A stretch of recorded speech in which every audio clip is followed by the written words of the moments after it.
Good morning, it's currently 7 o'clock.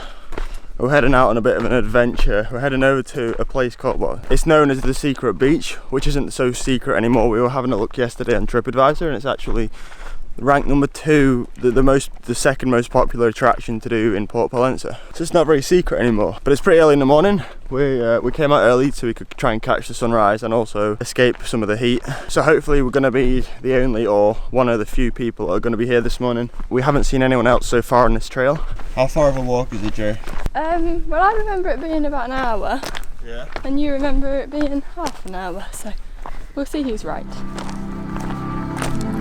I know you're lying when you got that look. That smirk, I can take it. It's feeling, I can fake it. Beauty made it hard to overlook. Into your deep dark soul, just a dark black hole. You're just like others. Never paid attention when it mattered.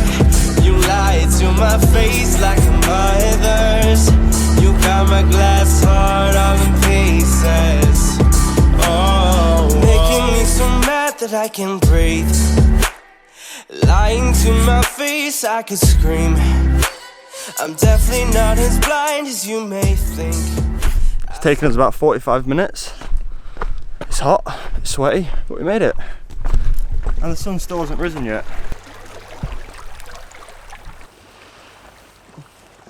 Alright, we're going in. We're going in. That you can see. Calling you up on the phone, hitting you up in your home, but you ain't saying that you can't hang.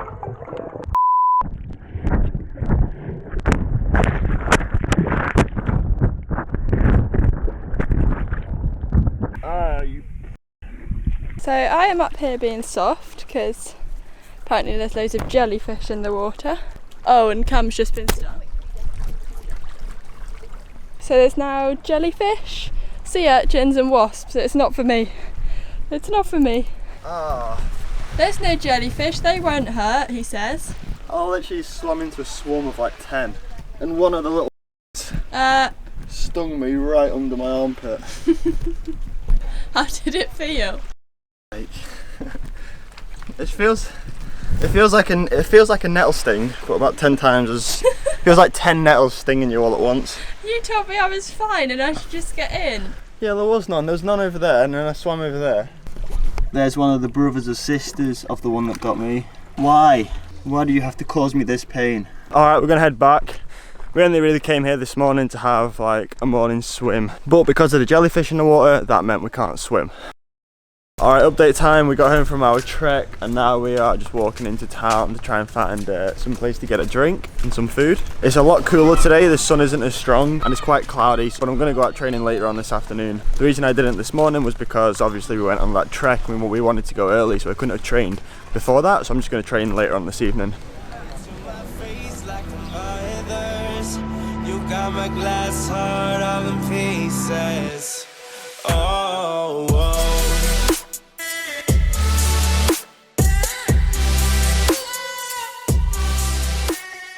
So we found a little, like, what looked like an authentic Italian cafe, but the owners and all the waiters that worked there were English, so. But today's Saturday, and like typically on Saturday, when you're in a holiday destination, this is like the changeover day, where the old tourists go home and then the new ones come. So the town is just like dead this morning. We're getting contact lens solution. Jorja forgot to bring hers, and she's ran out. Exciting stuff.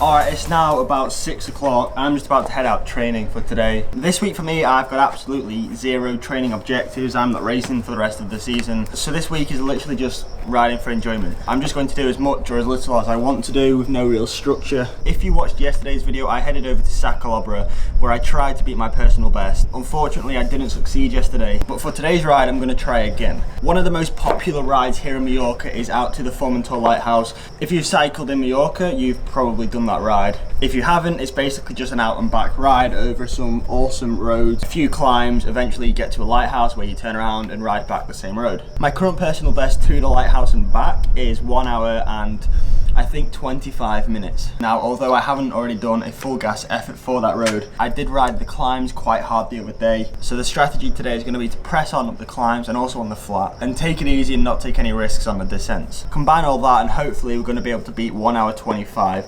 You know, when you come to Mallorca, you can't really go for, well, you can't, it's quite hard to go for KOMs because a lot of pros, a lot of World Tour pros come and train in Mallorca during the winter, so they've kind of swept up all of the KOMs over the major climbs, the major roads. For example, this out and back road that I'm going to do now is currently led by Simon Yates of Orica Scott, and he's done it in a time of 1 hour 8 minutes, which is insane. So I'm just going to settle for a personal best.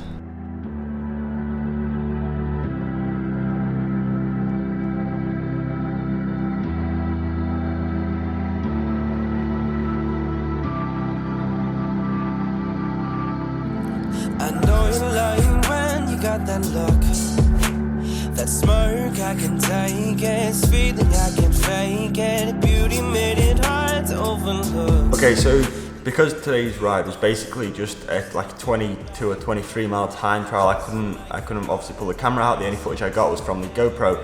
Now we're going up the first climb here, which is like a 9-minute climb, and I went too hard up this climb. I think I averaged like 390 watts for 9 minutes, which essentially is a VO2 max effort, so it took some time to recover from that. I used, as you can see here, I just got to the top and I'm pretty tired, so I'm using this descent now to try and get some energy back and get something back in the legs. But yeah, I definitely went out too hard. This is more of a marathon rather than a sprint. But we're going down the first descent here. I'm just trying to play it safe, but also go as quick as I possibly can. I cut the corner there, but I can quite clearly see through those trees that there's no cars coming. And now we're climbing up the second climb, which goes up through a tunnel, which is actually a little bit weird. And yeah, so essentially up to the lighthouse, it's just up and down. This is another descent. Now this is a descent where this car full of 4 young lads, they decided at the last minute they would go across to the left hand side to stop at that viewpoint. They didn't indicate and they just stopped right in the middle of the road, and I was like, obviously had my head down trying to go as quick as I can. So anyway, we're back up, we're at the lighthouse now.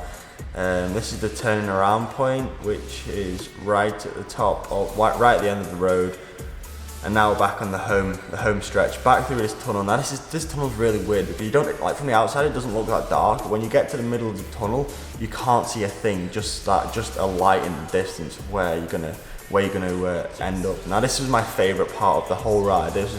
I had a headwind out, so I had to sort of measure my efforts, but on the way back it was a tailwind, and this was a slightly downhill road, so I could just sit at like 30 miles an hour and just hold the power nice and steady. Now this is a right hand turn up. This is the final climb. That right hand turn was the start of the final climb. These are the last couple of hairpins. I'm in the hurt house here. I'm going as hard as I possibly can, just rolling across the line there. And this is the descent. Now I took a couple of risks, but they were calculated risks. There was no cars coming when I overtook those cars. I looked at my Garmin and I knew I was on for a fast time, so I just wanted to make the most of that time. Now this is the very final stretch of road. I ended up catching up to a load of cars, so I reckon this cost me 10 or 20 seconds, because here where I would have been sprinting, I was actually braking. This is the last couple of 100 meters of the effort. 21 miles in the legs, so I decided to go over to the bike lane on the right hand side and undertake a couple of cars, which isn't the best thing to do, but it was a bike lane, and I just wanted to try and get the most out of that effort. So that edit there was a very quick segment, or more of the highlight points of that ride. I finished up in a time of 1 hour, 9 minutes and 17 seconds, which is like 16 minutes quicker than what I've done it before. So the leader, Simon Yates, did almost bang on 1 hour, and 9 minutes slower put me into 22nd place out of 36,500 people. I'm going to end the video now, but here's what I'm going to do. The next person to come to Mallorca and do the lighthouse and return, and if you can beat my time of 1 hour, 9 minutes and 17 seconds and upload it to Strava with some power data, and you send me that ride, I will send the first person to do that, I will send them a cycling cam, a CC t-shirt, completely free of charge as a prize. That time isn't unbeatable. I'm pretty confident that if I go and pace myself more in the first climb, do it on a day when there's less wind, I could quite easily beat that time. But I thought it would just be a fun little competition to do. But that's going to be the end of today's video. Thanks for watching.